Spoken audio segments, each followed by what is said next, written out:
तो दोस्तों आज हम लोग जिस कंपनी के बारे में बात करने वाले हैं उसका नाम है अवंती फीड्स। आप इसका चार्ट देखिए। चार्ट पर आपको देखने को मिलेगा कि 2018 में 2017-18 में इस कंपनी ने हाई लगाया था, जहां से इसने काफी बार रेजिस्टेंस फेस किया और उसके बाद ये लगातार नीचे ही रहा। लेकिन अब यहाँ पर इसने अपने लेवल को टच करने के बाद दोबारा इसमें ब्रेकआउट दिया है और ये ब्रेकआउट विथ हाई वॉल्यूम आया है। आप देखेंगे इन दिनों इस स्टॉक में काफी बड़े बड़े वॉल्यूम्स देखने को मिल रहे हैं और ये स्टॉक अपने लाइफ टाइम हाई के करीब ही है। दोस्तों इसके चार्ट पर तो आपने देख ही लिया, बाकी आगे के क्या लेवल्स होंगे वो हम वीडियो के अंत में बताएंगे। लेकिन उससे पहले एक बार हम इसके फंडामेंटल्स भी चेक कर लेते हैं। तो कंपनी का पूरा नाम है अवंती फीड्स। 934 रुपये इसका मार्केट प्राइस है और इंटरडे में अभी तक ये 3.46% तक तेज हो चुका है। मार्केट कैप 12,727 करोड़ का। स्टॉक पी 26 का, जो कि अभी भी ठीक ठाक ही है। आरओसी इसका काफ़ी बढ़िया है 20% एंड आरओई भी 15.1% का है। बाकी दोस्तों इस कंपनी के बारे में बता दूं तो ये कंपनी श्रिम्प फीड यानी कि जो समुद्र में मछलियां पाई जाती हैं, कीड़े मकोड़े पाए जाते हैं, उनको जो लोग खाते हैं उनका ये उत्पादन करती है और इसको एक्सपोर्ट भी करती है। ये इनका बिजनेस मॉडल है। तो अगर हम कंपनी के प्रोज एंड कॉन्स की बात करें तो अच्छी बात है कि ये कंपनी ऑलमोस्ट डेप्ट फ्री है और इसका जो डिविडेंड रेट है वो भी काफ़ी ज़्यादा हाई है। वहीं पर इसके हम कॉन्स की बात करते हैं तो पिछले 5 सालों में कंपनी का बहुत ही पुअर सेल्स ग्रोथ रहा है और कंपनी का जो आरओई है वो पिछले 3 सालों में सिर्फ और सिर्फ 13.5% की रेट से ही ग्रो किया है।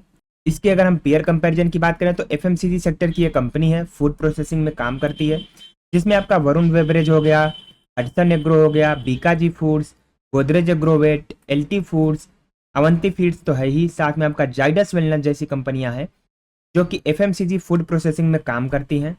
और दोस्तों ये company Avanti feeds BSc fast movie consumer goods यानी कि बीएससी एफएमसीजी का ये पार्ट भी है और साथ ही साथ निफ्टी स्मॉल कैप 250 का भी ये पार्ट है। तो अगर हम कंपनी के क्वार्टरली रिजल्ट्स की बात करते हैं तो इसका जो सेल्स ग्रोथ है वो दिसंबर 2021 में 1069 करोड़ का था, दिसंबर 2022 में 1103 करोड़ का, दिसंबर 2023 में 1253 करोड़ का और दिसंबर 2024 में 1366 करोड़ का। वहीं पर नेट प्रॉफिट की बात करें तो जहां दिसंबर 2021 में 44 करोड़ का प्रॉफिट था, दिसंबर 2022 में 71 करोड़ का, दिसंबर 2023 में 83 करोड़ का और दिसंबर 2024 में कुल 141 करोड़ का टोटल प्रॉफिट भी है। साथ ही साथ कंपनी के लॉन्ग टर्म प्रॉफिट लॉस की बात करते हैं तो इसका जो सेल्स ग्रोथ है वो मार्च 2013 में 626 करोड़ का था, मार्च 2017 में 2616 करोड़, मार्च 2021 में 4101 करोड़ और अभी करंट में कुल 5511 करोड़ का, यानी कि लगातार बढ़ता जा रहा है। वहीं पर नेट प्रॉफिट की बात करें तो जहां मार्च 2013 में 30 करोड़ का प्रॉफिट हुआ करता था, मार्च 2017 में 226 करोड़ का जंप, मार्च 2021 में 397 करोड़ का और अभी करंट में कुल 512 करोड़ का, यानी कि नेट प्रॉफिट में भी इसके लगातार ग्रोथ नजर आ रही है। तो अगर हम इस कंपनी की स्टॉक प्राइस सीएजीआर की बात करें तो पिछले 10 सालों में कंपनी ने 24% की रेट से, पिछले 5 सालों में 26% की रेट से, पिछले 3 सालों में 27% की रेट से और पिछले 1 साल में 84% का बम्पर रिटर्न दिया है। यानी कि ये इस कंपनी ने पिछले 10 सालों से इंडेक्स को बीट किया है और ये लगातार ऊपर आगे बढ़ती चली जा रही है। अगर हम कंपनी के बारोइंग्स की बात करते हैं तो जहां मार्च 2013 में 61 करोड़ का लोन था, मार्च 2017 तक घटकर 19 करोड़ का ही रह गया, मार्च 2021 तक तो सिर्फ और सिर्फ 4 करोड़ और करंट में अगर सितंबर 2024 तक की बात करें तो 16 करोड़ का लोन कंपनी के ऊपर और रह गया है। जिसकी तुलना में अगर हम टोटल असेट की बात करें तो कंपनी के पास 3,444 करोड़ का टोटल असेट है, यानी कि इस मामले में इनके पास जो लोन है ये लोन बस नाम मात्र का है, यानी कि ये कंपनी ऑलमोस्ट डेप्ट फ्री है। तो दोस्तों अगर हम कंपनी की शेयर होल्डिंग पैटर्न की बात करते हैं तो प्रमोटर्स की हिस्सेदारी जहां मार्च 2022 में 43.68% थी तो दिसंबर 2024 तक 43.23% है।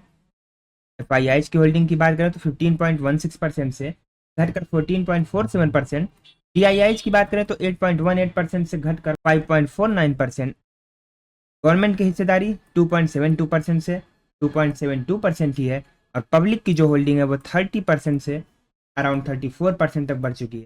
यानी तो देखा जाए तो बहुत ज़्यादा कुछ फेरबदल नहीं है, थोड़ा बहुत ऊपर नीचे होता रहता है, तो उसमें उतना कोई खास दिक्कत की बात नहीं है। तो दोस्तों अगर हम अवंती फीड की फोरेंसिक एनालिसिस करते हैं तो इसमें आपको 9 पॉजिटिव संकेत और 6 निगेटिव संकेत भी देखने को मिलेंगे।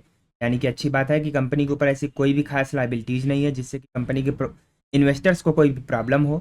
कंपनी के प्रमोटर्स ने कोई भी शेयर प्लेज नहीं किया है, डेप्रिसिएशन का कोई भी इफेक्ट नहीं पड़ा है इनके प्रॉफिट पर। रिटेलर्स की जो होल्डिंग है वो अभी भी गुड टाइम टू बाई है, कैपेक्स वर्सेस आरओसी की बात करें तो आरओसी जो है इनका काफ़ी बेहतर है, वर्किंग कैपिटल भी अंडर कंट्रोल है, शेयर प्राइस तो इनकी लगातार अर्निंग बढ़ी रही है पिछले 10 सालों में। कंपनी का जो डेप्ट है, ये कंपनी ऑलमोस्ट डेप्ट फ्री है, और साथ ही साथ इनकी जो आरओसी की स्ट्रेंथ है वो लगातार बढ़ती जा रही है। तो अगर हम कंपनी के मार्केट शेयर की बात करें तो अराउंड 50% का मार्केट शेयर है इनके पास श्रिम्प फीड में, यानी कि बात करें तो काफ़ी अच्छा खासा मार्केट है इनके पास। इनके रेवेन्यू की बात करें तो इनका जो प्रोडक्ट है shrimp feed around 76%, shrimp processing से इनको 23% का बिजनेस होता है। लोकेशन वाइज ब्रेकअप करें तो USA around 69%, Europe 17% and Asia 14%। Operating profit की बात करें तो श्रिम्प फीड से ही इनको अराउंड 92% का मुनाफा आता है। और दोस्तों अगर हम इनके ब्रांड्स की बात करें, यानी का जो प्रोडक्ट है उनका जो ब्रांड नेम है उसमें आपका हो गया मनामी, प्रोफीड एंड टाइटन। इनके जो 3 मेन ब्रांड्स हैं जो कि काफ़ी ज़्यादा प्रचलित हैं। तो अब हम कंपनी के चार्ट पर वापस आ चुके हैं, आप इसका चार्ट देख ही रहे हैं। तो आपको देखने को मिलेगा कि ये स्टॉक एक रेंज में फंसा हुआ था पिछले 4 से 5 सालों में, और ये इसी रेंज में ही ट्रेड कर रहा था, लेकिन अब जाके इस स्टॉक का ब्रेकआउट हुआ है, और वो भी विथ हाई वॉल्यूम। तो अगर ये इस लेवल को सस्टेन करता है, आपका जो ये 1000 का लेवल है, अगर ये इस लेवल पे आके सस्टेन करता है, थोड़ा कंसोलिडेट करता है और उसके बाद ब्रेकआउट देता है, तो आप यहाँ पर एंट्री कर सकते हैं।